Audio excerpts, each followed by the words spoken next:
Olá, paz do Senhor. Espero que você esteja bem. Queria dizer que eu estou muito grata a Deus por poder estar aqui, depois de uns dias com bastante dor, e queria compartilhar contigo algo no qual eu estou refletindo faz um tempo, desde ontem já, sobre o quão bom é ter um amigo fifi. Um amigo que tenha fidelidade, identidade, fé e integridade, e que nós possamos ser assim também. E aí eu venho refletindo desde ontem, não tive condição de gravar por conta de uma dor muito forte, mas graças a Deus a gente está aqui hoje e queria refletir contigo sobre a amizade de Davi e Jonatas. Então, lá em 1 Samuel, no capítulo 17, ainda no verso 58, Davi tinha acabado de derrubar Golias e cortar a cabeça de Golias com a própria espada de Golias. Aí lá no verso 58, Davi é apresentado diante de Saul e disse-lhe Saul: De quem és filho, jovem? E disse Davi: Filho de teu servo Jessé, o belemita. E aí lá no capítulo 18, verso 1, diz: Sucedeu que acabando ele de falar com Saul, a alma de Jonatas se ligou com a alma de Davi, e Jonatas o amou como a própria alma. A gente vê aqui o quanto Jonatas se afeiçoou por Davi. Isso já mostra uma inclinação de caráter de Jonatas, que era diferente do de Saul. É, E a gente vai ver mais adiante, né, que Jonatas, como filho de Saul, era o príncipe, seria teoricamente o herdeiro do trono. E a gente vê o quanto depois Davi se destaca e Jonatas não se sente ferido por isso, sabe? Ao contrário de Saul, que já era rei. E eu vejo aqui também esse amor que é suscitado no coração de Jonatas e o quanto isso foi importante para que Deus concedesse diversos livramentos para Davi, quando a fúria e a ira de Saul se levantou contra Davi. Então foi o próprio Deus que levantou Jonatas como o melhor amigo de Davi aqui. E aí eu queria te dizer que se Deus te levantou para fazer algo, Deus sempre vai trazer um amigo fifi para perto de você. E pode ser que seja de onde você menos espera. Um amigo que seja fiel, um amigo que não tenha crise de identidade, portanto ele não vai sentir inveja de você, um amigo que tenha fé e um amigo que seja íntegro. E aqui a gente vai ver que era recíproco da parte de Davi com Jonatas e de Jonatas com Davi. Então você não está só. Tanto você tem o Espírito Santo para te guiar, para te proteger, quanto Deus levanta amigos verdadeiros também. Aí a gente vai ver lá no capítulo 18, no verso 4, que diz assim: E Jonatas se despojou da capa que trazia sobre si e deu a Davi, como também as suas vestes, até sua espada e o seu arco e o seu cinto. Você vê o desprendimento de Jonatas aqui? Então, enfim, ele não tinha crise de identidade. Mesmo sendo filho do rei, ele sabia quem ele era e o que era certo. E saía Davi onde quer que Saul o enviava e conduzia-se com prudência. E Saul o pôs sobre a gente de guerra e era aceito aos olhos de todo o povo e até aos olhos dos servos de Saul. Sucedeu, porém, que vindo eles, quando Davi voltava de ferir os filisteus, as mulheres de todas as cidades de Israel saíram ao encontro do rei Saul, cantando e em danças, com adufes, com alegria e com instrumentos de música. E as mulheres tangendo respondiam umas às outras e diziam: Saul feriu seus milhares, porém Davi os seus 10 milhares. Então Saul se indignou muito. E aquela palavra pareceu mal aos seus olhos e disse: 10 milhares deram a Davi, e a mim somente milhares. Na verdade, que lhe falta senão só o reino? A gente vê aqui eh, que Davi, Davi estava cumprindo a própria ordem de Saul, porque Saul colocou ele para a guerra, e quando depois que ele, derrubou Golias, falou assim: "Nossa, esse menino é bom, vou colocar ele na frente de guerra". Então Davi só estava cumprindo uma ordem do rei, ele não tinha por intenção nenhuma derrubar o rei, embora, né, ele já soubesse para o que ele tinha sido levantado, ele estava esperando o tempo de Deus, em submissão ao rei Saul. Mas Saul se ardeu em inveja. E aqui a gente já vê uma inclinação, né, do coração de Saul, muito diferente do filho dele, que era Jonatas, né. E aí Saul se ardeu em ira, por inveja, começou a se levantar com inveja contra Davi. E a gente vê aqui no capítulo 18, no verso 12, assim: "E aconteceu ao outro dia que o mau espírito da parte de Deus se apoderou de Saul e profetizava no meio da casa. E Davi tangia a harpa com a sua mão, como de dia em dia. Saul, porém, tinha na mão uma lança, e Saul atirou com a lança, dizendo: Encravarei a Davi na parede. Porém, Davi se desviou dele por 2 vezes, e temia Saul a Davi, porque o Senhor era com ele e se tinha retirado de Saul. Então, assim, Saul já sabia que a presença do Senhor não estava com ele, Saul já não estava com o coração puro diante de Deus. E aqui o que a gente vê, né? Primeiro, a inveja tomou conta de Saul, e aí a gente vê um espírito maligno se apoderando de Saul, mas um espírito maligno da parte de Deus se apoderou de Saul e profetizava no meio da casa. Então Deus permitiu que Saul ficasse perturbado, e a gente vê que Davi ele tocava harpa, e era isso que trazia paz para o coração de Saul. Então assim, mesmo sabendo tudo o que estava acontecendo, Davi permaneceu fiel à autoridade de Saul, e a gente vê aqui Saul atirando a lança. Então assim, Saul se perdeu todinho aqui, por conta do espírito de inveja, né. A própria palavra de Deus fala que a inveja é como obra de feitiçaria. E realmente, a inveja ela é uma coisa tenebrosa, assim. Eh, e aí a gente vê aqui, ó, no verso 17: Pelo que Saul disse a Davi: Eis que Merabe, minha filha mais velha, te darei por mulher. Sê-me somente filho valoroso e guerrei as guerras do Senhor. Porque Saul dizia consigo: Não seja contra ele a minha mão, mas sim a dos filisteus. Então, Saul queria que Davi morresse na guerra.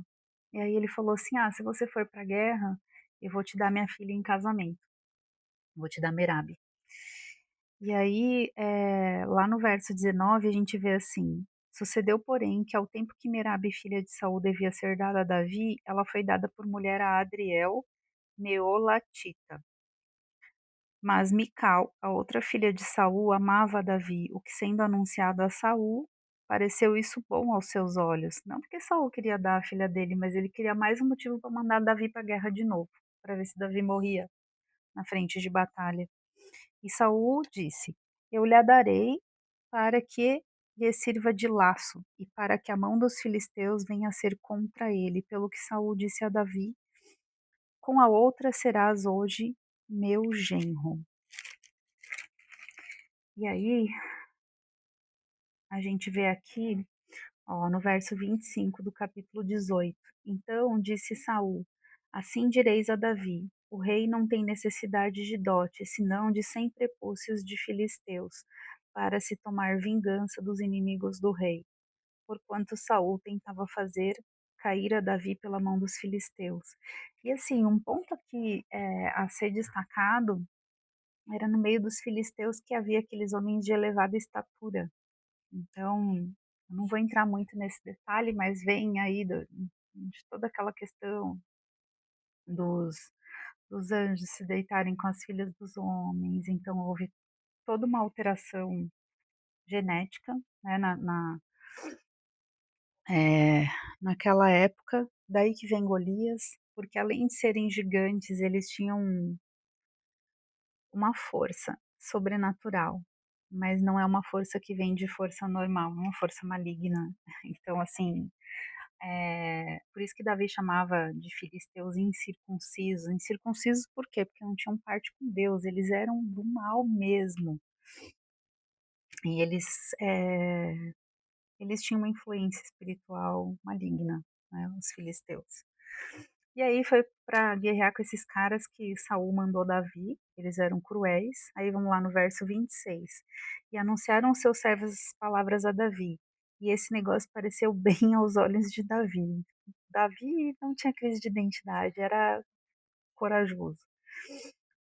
Pareceu bem aos olhos de Davi de que fosse genro do rei, porém ainda os dias não se haviam cumprido. Então Davi se levantou e partiu ele com seus homens e feriram dentre os filisteus 200 homens. E Davi trouxe os seus prepúcios e entregaram todos ao rei, para que fosse genro do rei. Então Saul lhe deu por mulher a sua filha. Davi foi lá e fez o dobro. Saul falou: quero 100 prepúcios. Davi trouxe 200 para ele. E viu Saul e notou que o Senhor era com Davi, e Mical, filha de Saul, o amava. Então Saul temeu muito mais a Davi, e Saul foi todos os seus dias inimigo de Davi. Então, assim, Saul não tinha mínimo de caráter. Primeiro que ele ofereceu a filha para fazer com que Davi morresse na guerra. Então usou a filha. Não foi honesto com Davi, enquanto Davi estava protegendo o reinado de Saul, defendendo o reino de Saul contra os filisteus. E aí a gente vê lá no capítulo 19, no verso 2.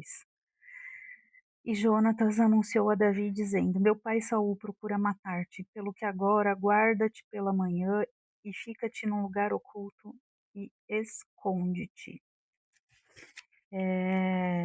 E aí, o que aconteceu? Jonatas sabia que Saul estava irado contra Davi, queria matar mesmo, porque achava que Davi queria o reino. Aqui eu já vejo também uma influência maligna, porque assim, uma palavra já havia sido liberada pelo profeta Samuel sobre a vida de Davi, que ele seria rei. O inimigo, ele não sabe aquilo que não é verbalizado, mas aquilo que é, sim, ele sabe. Então, o próprio inimigo influenciava a mente de Saul para que Davi fosse morto, porque a partir da linhagem de Davi a gente sabe que a gente chegaria em Cristo. Então, tudo isso que acontece também da perseguição de Saul, primeiro que ele deu brecha, através da inveja, é, Saul deu brecha para que o inimigo operasse, e a partir disso ele começou a ser instrumento de Satanás para acabar com a vida de Davi, para que Davi não chegasse ao reino. Então a gente vê nitidamente aqui uma luta entre uma influência maligna e o bem. E aí no verso 4, Jonatas foi tentar argumentar com Saul de que Davi não devia ser morto, né? Tentar aplacar a ira do rei Saul, do pai de Jonatas. Então Jonatas falou bem de Davi a Saul, seu pai, e disse-lhe: não peque o rei contra seu servo Davi, porque ele não pecou contra ti, e porque os seus feitos são muito bons. Então, Saul, pai, não fez nada de errado. Então ele só está protegendo o reino. Para com isso de querer matar Davi. E aí a gente vê lá no verso 7. E Jonatas chamou a Davi e contou-lhe todas as palavras, e Jonatas levou Davi a Saul e esteve perante ele como dantes. Desde depois de tudo que aconteceu, Davi ainda foi para a presença de Saul mais uma vez. E tornou a haver guerra, e viu Davi, e saiu Davi, e pelejou contra os filisteus, e feriu-os de grande ferida, e fugiram diante dele. Porém o espírito mau da parte do Senhor se tornou sobre Saul, estando ele assentado em sua casa e tendo na mão sua lança e tangendo Davi com a mão um instrumento de música. E procurava Saul encravar a Davi na parede, porém ele se desviou de diante de Saul, o qual feriu com a lança a parede. Então fugiu Davi e escapou naquela mesma noite. Porém Saul mandou mensageiros à casa de Davi para que o guardassem e o matassem pela manhã. Do que Mical, sua mulher, avisou a Davi, dizendo: se não salvares a tua vida esta noite, amanhã te matarão. Aqui a gente vê também que vem o espírito mau da parte do Senhor sobre Saul. Tudo isso, de certa forma, era um treinamento de Deus sobre Davi. Davi ele foi esmagado antes de se tornar rei. E isso tem vários motivos, assim, para saber que ele dependia de Deus para ser rei, ele foi forjado no campo de batalha, porque um rei também precisa defender o seu reinado na guerra. Então, sem o título, ele tinha que aprender a guerrear como se fosse rei. Então, Davi ele precisou se comportar como rei antes de ser nomeado como tal. E esse espírito maligno que se apossava da parte de Saul era porque havia um propósito espiritual na vida de Davi. Então Davi, ele ia ter que aprender a lidar não só com a maldade humana, mas com a maldade humana inclinada espiritualmente pelo mal. Então, a palavra diz que a nossa luta não é contra a carne e contra o sangue. Davi, na minha cabeça, Davi tinha plena consciência do que estava acontecendo, e a gente vê que ele não intenta fazer mal contra Saul. E não era o tempo de Davi ser rei. Então, Davi tinha muita clareza sobre tudo que estava acontecendo, sobre a inveja de Saul, sobre a malignidade que estava sobre a vida de Saul. E aí Davi foi avisado, e a gente vê lá no verso 18 de 1 Samuel 19, ó, assim Davi fugiu e escapou, e veio a Samuel a Ramá, e lhe participou tudo quanto Saul lhe fizera, e foram ele e Samuel e ficaram em Naiote. Porque Samuel era o profeta que ungiu Davi, com a promessa de que ele seria rei. Então foi a Samuel que Davi procurou no instinto de socorro. E aí a gente vê aqui, né, mais uma vez de quem Davi se cercava, né? Aí a gente vê os amigos Fifi. Fidelidade, integridade, fé, identidade. E aí a gente vai lá para o capítulo 20, no verso 1. E aí Davi teve que fugir de novo. Fugiu Davi de Naiote, em Ramá, e veio e disse perante Jonatas, filho de Saul: Que fiz eu? Qual é o meu crime? Qual é o meu pecado diante de teu pai que procura tirar minha vida? E aí a gente vê lá no verso 8: Usa, pois, de misericórdia com teu servo, porque fizeste a teu servo entrar contigo em aliança do Senhor. Então Jonatas e Davi tinham uma aliança entre eles. Se, porém, há em mim crime, mata-me tu mesmo. Por que me levarias a teu pai? Então disse Jonatas: Longe de ti tal coisa. Porém, se de alguma maneira soubesse que já este mal está inteiramente determinado por meu pai, para que viesse sobre ti, não te descobriria eu? Então, assim, se meu pai realmente quiser te matar, eu mesmo te protegeria, eu mesmo te diria a fidelidade de Jonatas, né? Porque o rei era pai dele, e ele sabia o que era o certo a ser feito e fez. E aí a gente vê lá no verso 17: E Jonatas fez jurar a Davi de novo, porquanto o amava, porque o amava com todo o amor de sua alma. E disse-lhe Jonatas: Amanhã é a lua nova, e não te acharão no teu lugar, pois teu assento se achará vazio no reino, né? Porque Davi era como chefe, era chefe de guerra no reino de Saul. E ausentando-te tu 3 dias, desce-te apressadamente e vai àquele lugar onde te escondeste no dia do negócio, e fica-te junto à pedra de Ezel. E eu atirarei 3 flechas para aquela banda, como se atirara ao alvo. E eis que mandarei o moço dizendo: Anda, busca as flechas. Se eu expressamente disser ao moço: Olha que as flechas estão para cá de ti, toma-o contigo. Vem, porque há paz para ti e não há nada, vive o Senhor. Porém, se eu disser ao moço assim: Olha que as flechas estão para lá de ti, vai-te embora, porque o Senhor te deixa ir. Então, assim, como Davi estava escondido, Jonatas fez um combinado de um código de comunicação entre eles através das flechas, porque Jonatas ia verificar se o pai dele realmente queria matar Davi. E aí, Jonatas, sabendo onde Davi estava escondido, ele ia falar por código com Davi: Ó, foge que meu pai quer te matar mesmo, ou então, vem que tá tudo em paz, você pode ficar por aqui. E aí a gente vê que Jonatas vai falar com Saul, lá no verso 27. Sucedeu também outro dia, o segundo da lua nova, que o lugar de Davi apareceu vazio, disse, pois, Saul a Jonatas, seu filho: Por que não vejo o filho de Jessé nem ontem nem hoje a comer pão? E respondeu Jonatas a Saul: Davi me pediu encarecidamente que o deixasse ir a Belém, dizendo: Peço-te que me deixes ir, porquanto a nossa linhagem tem um sacrifício na cidade e meu irmão mesmo me mandou ir. Se, pois, agora tenho achado a graça a teus olhos, peço-te que me deixes partir para que veja meus irmãos. Por isso não veio à mesa do rei.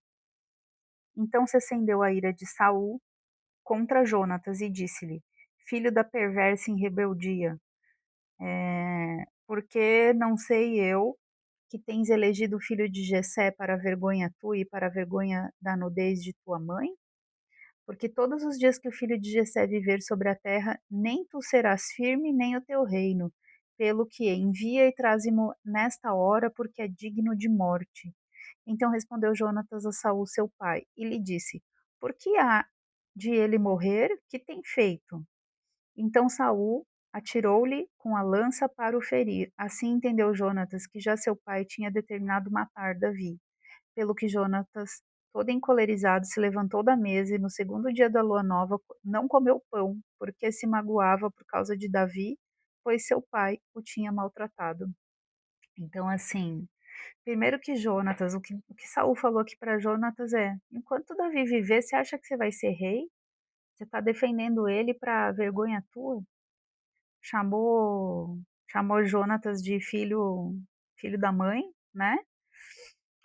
E ficou muito claro para Jonatas que Saul queria matar Davi, e Jonatas sabia que isso não era justo, e Jonatas se revoltou, porque Saul xingou Jonatas, então assim, viu que aquilo ali estava completamente errado. E aí Jonatas vai lá e dá o sinal para Davi, com a história das flechas, né? E aí a gente vai lá no capítulo 20, no verso 42, que diz assim: E disse Jonatas a Davi: Vai-te em paz, porque nós temos jurado ambos em nome do Senhor, dizendo: O Senhor seja perpetuamente entre mim e ti, entre minha semente e a tua semente. E então se levantou Davi e se foi, e Jonatas entrou na cidade. Então aqui a gente vê o quanto Jonatas era fiel a Davi, ao propósito de Deus, o quanto tanto Davi quanto Jonatas não tinham crise de identidade, porque se Davi era chefe de guerra, ele podia matar Saul, mas ele sabia que ele tinha sido ungido por Deus para ser rei, mas que era Deus que ia determinar o tempo, não era Davi pelas próprias mãos. Jonatas aqui não se sentiu preterido ou desprivilegiado por eh, pela possibilidade de Davi vir a ser rei, porque Jonatas reconhecia isso em Davi, ao contrário do próprio pai, que, movido por inveja, foi acometido por espíritos malignos, e o quanto Jonatas foi fiel a Davi até o fim, e Davi também foi fiel a Jonatas. A gente vai ver mais para frente, assim, que quando Saul perde o reino, quando há a fuga, né, e todos são mortos, Saul, os filhos de Saul. E aí Mefibosete é filho de Jonatas. A ama de Mefibosete durante a fuga, né, deixa cair Mefibosete, ele fica aleijado dos pés. E quando Mefibosete já é adulto, já Davi manda procurar se tem alguém da casa de Jonatas, da descendência de Jonatas, a quem Davi possa honrar. E aí a gente vê que os bens de Mefibosete, que era filho de Jonatas, estavam todos com Ziba, que estava usufruindo disso. E aí Davi traz Mefibosete para ser honrado, para viver no palácio. E restitui tudo aquilo que era de direito de Mefibosete. Então a gente vê aqui que Davi honrou o pacto, o concerto, a aliança que ele fez com Jonatas, aqui no verso 42 do capítulo 20. O Senhor perpetuamente seja entre mim e ti, entre a minha semente e a tua semente.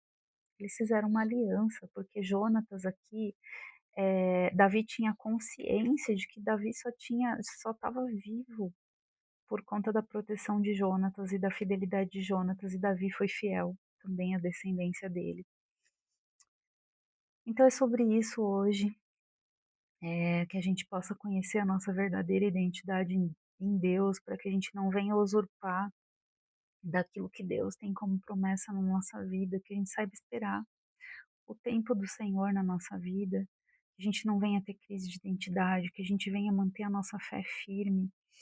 Queria te dizer que se você está num processo diante de Deus, Ele nunca vai te deixar sozinho, Ele vai levantar um Jonatas, vai te estender a mão, pode ser até na fila do supermercado. Isso aconteceu comigo ontem, quando eu estava morrendo de dor, e o nome da pessoa era Patrícia, também. E ela olhou para mim e falou assim, ela era cristã também, e aí ela falou assim: "Nossa, quem sou eu na fila do pão?". Aí eu olhei para ela e falei assim: "Você pode ser Davi de Deus". Então, nós somos preciosos para Deus, Deus cuida de nós. E ela me deu um abraço tão gostoso, porque a gente se encontrou ali, as 2, né, estavam, eu olhei para ela, ela estava com um rosto de dor e eu também estava morrendo de dor. Então a gente encontra alguns espelhos. No meio do caminho, o Senhor levanta seus Jonatas para nos estender a mão onde a gente menos espera. Pode ser na fila do pão, quando você está dizendo: "Quem sou eu na fila do pão?". Deus te ama muito, você não tem nem ideia do quanto. Se você está passando por um levante espiritual, fica firme, vai ter momentos difíceis sim, mas Deus nunca vai te desamparar, nunca vai te deixar só. E o propósito de Deus vai se cumprir na tua vida no tempo certo. Até lá Deus vai te dar livramento, Deus vai te dar discernimento, Deus vai colocar amigos fifis no teu caminho, fiéis, íntegros, que tenham identidade em Deus e fé inabalável, e você vai conseguir chegar lá do outro lado. A gente vê que Davi foi esmagado. Ele foi esmagado durante o processo, mas Deus foi com ele e protegeu ele até o fim. Que o Senhor nos dê entendimento, sabedoria, discernimento, que Ele nos dê força para a batalha, que Ele seja um abraço num momento difícil e que Ele possa trazer Jonatas para o nosso caminho e que a gente possa honrar Jonatas depois, a descendência de Jonatas também. Que você tenha um dia maravilhoso na presença de Deus, que você possa compreender o teu propósito sobre a terra. Que Deus te honre, que Deus te abençoe em nome de Jesus e que você receba a paz que excede todo entendimento nessa hora. Que Deus tire toda dor, que Deus tire toda enfermidade da tua vida, que Deus te dê refrigério, o refrigério das águas tranquilas do Salmo 23. Ainda que eu andasse pelo vale da sombra da morte, não temeria mal algum, porque tu estás comigo. A tua vara e teu cajado me consolam. Guia-me mansamente a águas tranquilas. Ele refrigera a nossa alma. Que o Senhor te alcance nessa hora com toda a paz e toda sorte de bênçãos. Eu te amo em Deus. Que Jesus abençoe seu dia. Deus te abençoe. Um beijo no coração.